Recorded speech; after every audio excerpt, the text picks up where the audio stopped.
Tamaşadır, Sultan basmatidir, o düyülər lazımi qədər, belə mənə bir ki 1 kilo düyüyə, belə qramajla yox, əlimlə götürüb, 2 dənə ovuc atıram, götürürüm. İstəyə qoyulur. Düyünü sadəcə qəşəng yumaq lazımdır, 4-5 dəfə. İçində olan ağ löhüm var deyirlər ona. O təmiz yuyulsun, çıxır canından.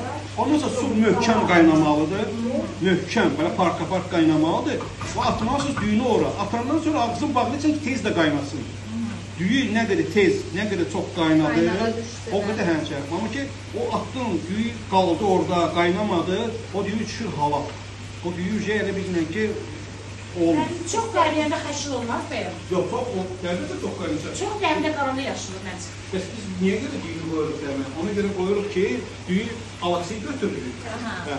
Ki qoyuruq dəmə. Amma indi məsələn bizim vaxtımız o qədər də məhduddur qoyarıq onu dəmə. Biz ona görə məsəl üçün alaksıyı götürə bilmərik. Biz onu pişiririk, çıxardırıq, süzürük və bir balaca qoyuruq, süzürük.